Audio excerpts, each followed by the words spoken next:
അപ്പോൾ നമസ്കാരം. ഇന്ന് നമ്മൾ പരിചയപ്പെടുത്താൻ പോകുന്നത് കോകമാണ്. കോകം, സ്വീറ്റ് കോക്കം. കർണാടക അതുപോലെ മഹാരാഷ്ട്രയിലൊക്കെ ഇത് പുനാർപുളി എന്നും പറയപ്പെടും. പിന്നെ സ്വീറ്റ് കോക്കം എന്ന് ഇതിന് വിളിക്കാനുള്ളൊരു കാരണം എന്നാന്ന് വെച്ച് കഴിഞ്ഞാൽ നമ്മൾ കുടംപുളിയെ അപേക്ഷിച്ച് ഇത് നമുക്ക് കഴിക്കാൻ പറ്റും. ഒരു ലേശം പുളിയേ ഉള്ളൂ. അപ്പോൾ അതുകൊണ്ടാണ് ഇത് സ്വീറ്റ് കോക്കം എന്ന് പറയുന്നത്. അപ്പോൾ ഇതിൻ്റെ രണ്ട് ഇനങ്ങൾ എൻ്റെ കയ്യിലുണ്ട്. മുണ്ടാറ്, അതായത് ഇതിൻ്റെ യെല്ലോ കോകമുണ്ട്. ഇത് ശരിക്കും ഒരു 6 വർഷം 6-7 വർഷം പഴക്കമുള്ള ഒരു പ്ലാന്റാണ്. ഇത് ഏകദേശം ഇതിൻ്റെ അകത്ത് എനിക്കൊരു 20 കിലോ കോകം കിട്ടിക്കൊണ്ടിരുന്ന ഒരു ചെടിയാണ്. ഈ വർഷം ഇതിനൊരു ഇത് പറ്റിയ എന്താണെന്ന് വെച്ച് കഴിഞ്ഞാൽ ഇതിൽ ഒരു വെള്ളീച്ച വന്ന് ഇതിൽ കയറി. അപ്പോൾ എൻ്റെ ഈ തിരക്കിൻ്റെ ഇടയ്ക്ക് എനിക്കത് കണ്ടുപിടിക്കാൻ പറ്റിയില്ല. ഇത് കണ്ടുപിടിച്ചതിന് ശേഷം ഞാൻ അപ്പം തന്നെ മരുന്ന് ചെയ്തു. അപ്പോഴത്തേക്ക് ഇതിൽ ഫ്ലവർ ഉണ്ടായിരുന്നു. ആ ഫ്ലവറൊക്കെ കൊഴിഞ്ഞു പോയി. 1-2 കായാണ് ഇത്തവണ എനിക്ക് എന്നിട്ട് ഇതിൽ നിന്ന് കിട്ടിയത്. അപ്പോൾ അത് കഴിഞ്ഞിട്ട് രണ്ടാമത് ഞാൻ മരുന്നടിച്ച് വീണ്ടും ഇതാക്കി. അത് കഴിഞ്ഞിട്ട് ഇപ്പോൾ വീണ്ടും ശ്രദ്ധയിൽപ്പെട്ടു. അത് വീണ്ടും കയറി പിടിച്ചേക്കുവാണ്. അപ്പോൾ ഇത് വെള്ളീച്ച വരാണ്ട് മെയിനായിട്ട് നമ്മൾ ശ്രദ്ധിക്കേണ്ട കാര്യമാണ്. നല്ല കരുത്തുള്ള പ്ലാന്റാണ്. ഇത് കണ്ടില്ലേ? അപ്പോൾ അതുകൊണ്ട് ഇവിടെ ഒരു ചെറിയ കൊമ്പണക്കം വന്നിട്ടുണ്ട്. ഇത് വെള്ളീച്ച വന്ന് ഇതുപോലെ അപ്പോൾ അത് നമ്മൾ കൃത്യമായിട്ട് ഈ കോകം പ്ലാന്റ് ചെയ്യുമ്പോൾ ശ്രദ്ധിക്കേണ്ട ഒരു കാര്യമാണ്. അപ്പോൾ ഏതായാലും ഇപ്പം ഇത് അതിൻ്റെ ഗ്രാഫ്റ്റ് പ്ലാന്റാണിത്. ഇപ്പോൾ ഈ ഗ്രാഫ്റ്റ് പ്ലാന്റ് തന്നെ ഇത് കണ്ടില്ലേ? ഇത് തന്നെ ഭയങ്കര ഒരു അത്ഭുതമാണ്. ഇതിൻ്റെ അകത്ത് തന്നെ ഇപ്പം 4 ഫ്രൂട്ട് ഉണ്ട്. അപ്പോൾ പിന്നെ ഇതിന് മെയിനായിട്ടുള്ള ഒരു കാര്യം എന്താണെന്ന് വെച്ചാൽ ഇതിന് മെയിൽ ഫീമെയിൽ ഉണ്ട്. അപ്പോൾ നമ്മൾ ഇത് ഗ്രാഫ്റ്റഡ് പ്ലാന്റ് ആണ് കോകത്തിൻ്റെ. പിന്നെ ഇപ്പോൾ സ്വീറ്റ് കോകം എന്ന് പറഞ്ഞാലും ഇതിന് ശരിക്കും ഹെർബൽ പ്ലാന്റ് എന്നാണ് വിശേഷിപ്പിക്കപ്പെടുന്നത്. ഒരു ഹെർബൽ പ്ലാന്റ് ആണ്. ഇതിന് ഒത്തിരി പ്രത്യേകതകളുണ്ട്. ഒരു വീട്ടിൽ നിർബന്ധമായിട്ടും നമുക്ക് വെക്കേണ്ട ഒരു പ്ലാന്റാണ് സ്വീറ്റ് കോകം. അതെന്താന്ന് പറഞ്ഞിട്ടുണ്ടെങ്കിൽ ഇതിൻ്റെ ഇല കുട്ടികൾക്ക് ദഹനക്കേട് വരുമ്പോൾ അരച്ചു കൊടുക്കാം. പിന്നെ ഇതിൻ്റെ കുരുവിൽ നിന്ന് ആ എണ്ണ സോറിയാസിന് വളരെ ഉത്തമമാണ്. കഴിഞ്ഞ വർഷം ഗ്രാഫ്റ്റ് അടിച്ച പ്ലാന്റിൽ തന്നെ ഈ വർഷം 4 കോകം ഫ്രൂട്ട് ഉണ്ടായിട്ടുണ്ട്. അപ്പോൾ ഇത് പറിക്കുവാണത്. ഇതുണ്ടോ? ഏറെക്കുറെ നമുക്കൊരു മാംഗോസ്റ്റിൻ്റെ തന്നെ ഒരു ഇതാണ്. ഇത് ഗാർസീനിയ ഫാമിലിയാണ് മാംഗോസ്റ്റിൻ, അതുപോലെ കോകം. ഇതൊക്കെ ഇതിൻ്റെ തൊലി മീൻകറിക്കകത്ത് ഇടാൻ കൊള്ളും. ഉണക്കി കഴിഞ്ഞ് കഴിഞ്ഞാൽ മീൻകറിക്കകത്ത് ഇടാം. പിന്നെ ഇത് അച്ചാർ. ഇതിൻ്റെ അച്ചാർ ഞാൻ മംഗലാപുരത്ത് ഞാൻ എൻ്റെ ഫ്രണ്ടിൻ്റെ വീട്ടിൽ പോയപ്പോൾ ഈ കോകത്തിൻ്റെ അച്ചാർ ഞാൻ കഴിച്ചിട്ടുണ്ട്. സൂപ്പറാണ്. പിന്നെ ഇത് കൂടുതൽ നമുക്ക് കൊങ്കൺ തീരങ്ങളിലാണ് കൃഷി ചെയ്യുന്നത്. മഹാരാഷ്ട്രയുടെ രത്നഗിരി, സിന്ധുദുർഗ് ഇങ്ങനെയുള്ള മേഖലകളിലാണ് ഇത് വ്യാവസായിക അടിസ്ഥാനത്തിൽ കൃഷി ചെയ്യുന്നത്. പിന്നെ ഇതിൻ്റെ കോകം ജ്യൂസ് എന്ന് പറഞ്ഞാൽ വളരെ ഉത്തമമാണ്. അത് ഞാൻ പരിചയപ്പെടുത്താം. ഇതിൻ്റെ ഒപ്പം തന്നെ ഇത് ഞാൻ പരിചയപ്പെടുത്താം. ഏതായാലും നമുക്ക് ഈ കോകം ഇതിൻ്റെ ഒരെണ്ണം പറിച്ചിട്ടുണ്ട്. ഇത് നമുക്കൊന്ന് പൊട്ടിച്ചു നോക്കാം.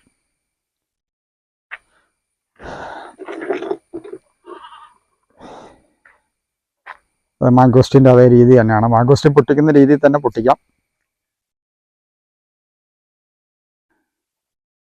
ഉണ്ടോ? നല്ല റെഡ് കളറാണ്. ഈ തൊലി ഉണക്കിയിട്ടാണ് നമ്മൾ മീൻകറിക്കകത്ത് ഇടുന്നതും അച്ചാറിനും ഉപയോഗിക്കുന്നത്. മാംഗോസ്റ്റിൻ്റെ പോലെ തന്നെ 3-4 അല്ലിയുണ്ട്. 1-2 ഇതിൻ്റെ അകത്ത് സീഡില്ല. ഏതായാലും നോക്കാം.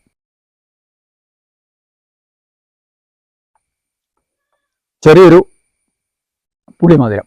ഒരു ഓവർ മാംഗോസ്റ്റിൻ്റെ കൂടെ ഒരു മധുരം അവകാശപ്പെടാനില്ല. ഇതാണ്.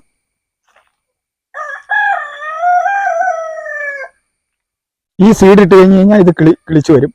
പക്ഷെ ഇതിൽ മെയിൽ ഫീമെയിൽ പ്രശ്നം വരുന്നുണ്ട്. പിന്നെ ഇതിൻ്റെ തൊലി കണ്ടില്ലേ? പൾപ്പടിയിലേക്കുണ്ട്. ഇതിലൊന്നും സീഡില്ല.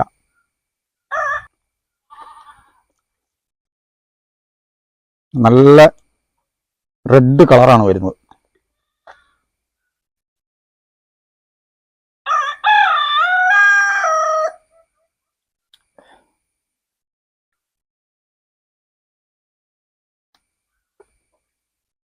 കേട്ടോ? ഈ തൊലി നമുക്ക് ഉണക്കി എടുത്തു കഴിഞ്ഞ് കഴിഞ്ഞാൽ നന്നായിട്ടൊരു 2-3 ദിവസത്തെ ഉണക്കം മതി. അച്ചാറും ഇടാം, മീൻകറിക്കകത്തും ഇടാം. ഇപ്പം ഇതൊക്കെ കണ്ടില്ലേ? 1, 2, 3, 4 കായ എടുത്തുണ്ട്. ഇത് നമുക്ക് സ്ഥലപരിമിതി ഉള്ളവർക്ക് ഡ്രമ്മിലും വളർത്താം. ഇതിപ്പോൾ ഞാൻ ഡ്രമ്മിലാണ് വളർത്തിയേക്കണേ. ഇതിൻ്റെ വലിയ പ്ലാന്റ് എനിക്ക് താഴെ നിൽക്കുന്നുണ്ട്. ഇതിപ്പോൾ ഒരു 7 വർഷമായ പ്ലാന്റാണ്. ഇപ്പോൾ ഈ വർഷം ഇതിന് സംഭവിച്ചത് എന്നാന്ന് വെച്ച് കഴിഞ്ഞാൽ ഈ വെള്ളിയാഴ്ച അതിപ്പോൾ ഇതിൻ്റെ അടുത്തൊരു ഞാവൽ നിൽക്കുന്നുണ്ട്, വൈറ്റ് ഞാവൽ. ആ ഞാവിൽ വഴിയാണ് ഇതിലേക്ക് അത് കയറിയത്. അപ്പോൾ അത് വളരെ ശ്രദ്ധിക്കേണ്ട ഒരു കാര്യം തന്നെയാണ്, വെള്ളീച്ച വന്ന് ആക്രമിക്കാതിരിക്കാൻ വേണ്ടി. അപ്പോൾ അതിന് അക്ടാറ എന്ന് പറഞ്ഞ മരുന്നാണ് നമ്മൾ ഉപയോഗിക്കുന്നത്. ഇതിപ്പോൾ ഒരു 2 പ്രാവശ്യം മരുന്ന് ചെയ്തതാണ്. സാധാരണ അക്ടാറ അടിച്ചു കഴിഞ്ഞ് കഴിഞ്ഞാൽ ആദ്യം അടിച്ച 24 മണിക്കൂറിനുള്ളിൽ വെള്ളീച്ച പോകും. അത് കഴിയുമ്പോൾ നമ്മൾ വീണ്ടും ഒരു 15 ദിവസം കഴിയുമ്പോൾ ഒന്നോടെ ചെയ്യേണ്ട. അപ്പോൾ എൻ്റെ ഈ തിരക്ക് കാരണം അത് ശ്രദ്ധിക്കാൻ പറ്റിയില്ല. അങ്ങനെയാണ് ഇത്തവണ. അല്ലെങ്കിൽ ഈ വർഷം ഇതിൻ്റെ അകത്ത് നിറച്ച് ഫ്ലവർ ചെയ്താൽ ഏകദേശം ഒരു ഈ ഒരു ഡ്രമ്മിൽ നിൽക്കുന്ന പ്ലാന്റിൽ നിന്ന് നമുക്ക് ഒരു 20 കിലോ കോകം ഇതിൻ്റെ അകത്ത് നമുക്ക് ഞാൻ പറിച്ചിട്ടുണ്ട് ഒരു വർഷം. ചില സമയത്തൊക്കെ ഒരു 10-12 കിലോയൊക്കെ കിട്ടാറുള്ളൂ. അപ്പോൾ ഇത് കണ്ടില്ലേ, ഈ ഒരു ചെറിയ പ്ലാന്റിൽ തന്നെ ഇപ്പോൾ ഇതുപോലെ നിരവധി പ്ലാന്റുകൾ ഇവിടെ ഗ്രാഫ്റ്റ് അടിച്ചതുകൊണ്ട് നിരവധി പ്ലാന്റിലും കാ വന്നിട്ടുണ്ട്. അപ്പോൾ നമ്മൾ ഇപ്പോൾ കോകത്തിൻ്റെ ഗുണഗണങ്ങളൊക്കെ അത്യാവശ്യം പറഞ്ഞു കഴിഞ്ഞ് കഴിഞ്ഞപ്പോൾ ഇനി നമ്മൾ മെയിൻ ആയിട്ടുള്ളൊരു കോകത്തിൻ്റെ ഒരു ഇതിലേക്ക് കിടക്കുവാണ്. അതായത് ഇപ്പോൾ ഈ കോകത്തിൻ്റെ തൊലി കണ്ടല്ലോ, അപ്പം അതിൻ്റെ ഇത് ഞെക്കി കഴിഞ്ഞപ്പോൾ നമുക്ക് കിട്ടിയതാണത്. ഈ കളർ കണ്ടോ, ഇതിപ്പോൾ നമ്മൾ ഇതിൽ നിന്ന് എടുത്തതാണ്. ഇപ്പം ഇതിൻ്റെ അകത്ത് നമ്മൾ ഇനി ഇത് പരിചയപ്പെടുത്താനായിട്ട് പോകുന്നത്, ഇത് നോർത്തിലൊക്കെ യാത്ര ചെയ്തവർക്ക് അറിയാം, പക്ഷേ എങ്കിലും അറിയാത്തവർക്ക് വേണ്ടിയിട്ട് ഇതാണ്. ഇത് കോകം ജ്യൂസ്. ഇത് കോകത്തിൻ്റെ ആ ഒരു സിറപ്പാണിത്. ഇത് ഞാൻ കർണാടകയിൽ നിന്ന് ഇവിടെ കൊണ്ടുവരുന്നതാണിത്. ഇത് ഞാൻ കർണാടകയിൽ ഇവിടുന്ന് ഏകദേശം ഞാനൊരു വർഷത്തിലൊരു 250 കിലോ എടുത്ത് ഞാനിത് എല്ലാ വർഷവും ഇവിടുന്ന് കൊണ്ടുവരുന്നുണ്ട്. അപ്പോൾ ഇതിവിടെ ഞാൻ ഒത്തിരി ആൾക്കാർക്ക് സപ്ലൈ ചെയ്യുന്നുണ്ട്. റിസോർട്ടുകാരൊക്കെ ചോദിക്കാറുണ്ട്. പിന്നെ നമ്മൾ വീട്ടിൽ അതിഥികൾ വരുമ്പോൾ കൊടുക്കാനും ഒക്കെ ആയിട്ട് ഇത്. പിന്നെ ഇതിൻ്റെ ഒരു പ്രത്യേകത എന്താണെന്ന് വെച്ച് കഴിഞ്ഞാൽ വേനൽക്കാലത്താണ് ഇതിന് കൂടുതലും ഇതിൻ്റെ ഇത് എന്ന് പറഞ്ഞാൽ വേനൽക്കാലത്ത് നമ്മുടെ ശരീരം തണുപ്പിക്കുന്നതിനാണ് കൂടുതലായിട്ടും ഈ കോകത്തിൻ്റെ ഇത് ഉപയോഗിക്കുന്നത്, കോകം ജ്യൂസ് ഉപയോഗിക്കുന്നത്. പിന്നെ നോർത്തിലേക്ക് ഈ ബിരിയാണിയൊക്കെ കഴിച്ച് കഴിയുമ്പോൾ നമ്മളിവിടെ സാധാരണ കോക്കോള ഉപയോഗിക്കുമ്പോൾ അവർ നേരെ മറിച്ച് ഈ കോകം ജ്യൂസാണ് ഉപയോഗിക്കുന്നത്. പിന്നെ ഞാൻ കർണാടകയിൽ ഒട്ടുമിക്ക സുഹൃത്തുക്കളുടെ വീട്ടിലും ചെല്ലുമ്പോൾ അവിടെ നമുക്ക് ആദ്യമായിട്ട് അവിടെ ചെല്ലുമ്പോൾ നമുക്ക് അവർ തരുന്ന ഈ കോകം ജ്യൂസായിരിക്കും. ശരിക്കും പറഞ്ഞു കഴിഞ്ഞാൽ ഞാൻ കർണാടകയിലൊക്കെ ചെല്ലുമ്പോഴാണ് ഈ കോകം ജ്യൂസ്, കാസർഗോഡ് മുതൽ അങ്ങോട്ട് ഈ കോകം ജ്യൂസ് വളരെ ഇതാണ്. ഇത് 5 കിലോയുടെ ക്യാനിലായിട്ട് നമുക്ക് കിട്ടും. അപ്പോൾ ഇത് നമുക്ക് ശരിക്കും ഞാൻ പറഞ്ഞില്ല, ഇപ്പോൾ നമ്മൾ ഈ കണ്ട ആ കളർ, ഇത് അവരത് ഇതിൻ്റെ കമ്പനികൾ ചെറുകിട വ്യവസായമായിട്ട് അവിടെ ഉണ്ട്. ഇപ്പം ഇത് നല്ല നമുക്ക് ഏതായാലും ഒരു ഗ്ലാസ് ഇതിലേക്ക് എടുക്കുവാണ്. നല്ല ഇതൊരു 1 കിലോയുടെ ഇത് കണ്ടോ.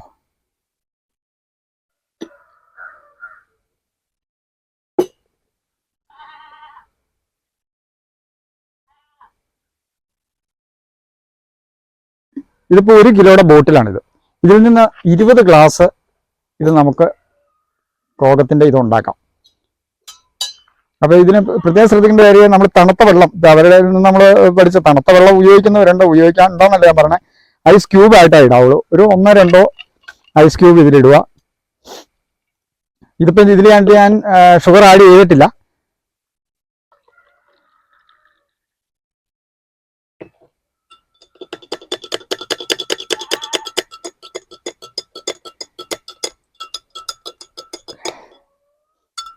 ഇതൊക്കെ ഉണ്ടോ. അപ്പോൾ കോകം ജ്യൂസ് റെഡിയായി. അപ്പോൾ ഏതായാലും ഒന്ന് കുടിച്ചു നോക്കാം ഞാൻ.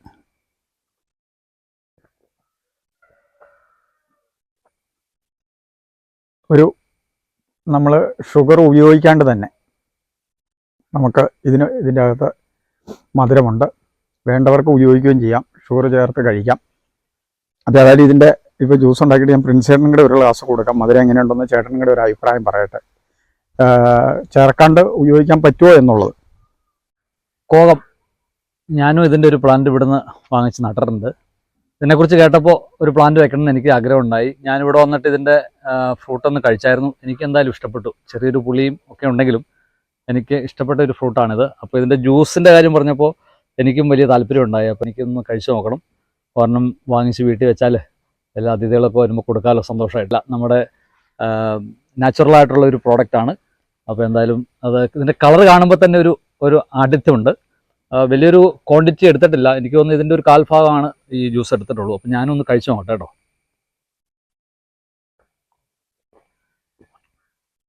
അടിപൊളിയാണ്. അപ്പോൾ ഇതാണ് കോകം ജ്യൂസ്. അപ്പോൾ ഇതിലെ ഇൻഗ്രീഡിയൻസ് ഇതിൽ എഴുതിയിട്ടുണ്ട്. പ്രിൻഡ juice, citric acid, sugar, water, colour. അപ്പോൾ പഞ്ചസാര ഇതിൽ ഓൾറെഡി ചേർത്തിട്ടുണ്ട്. അപ്പോൾ നമ്മൾ എക്സ്ട്രാ ആയിട്ട് പഞ്ചസാര ചേർക്കേണ്ട ആവശ്യമില്ല. കോകം ജ്യൂസ്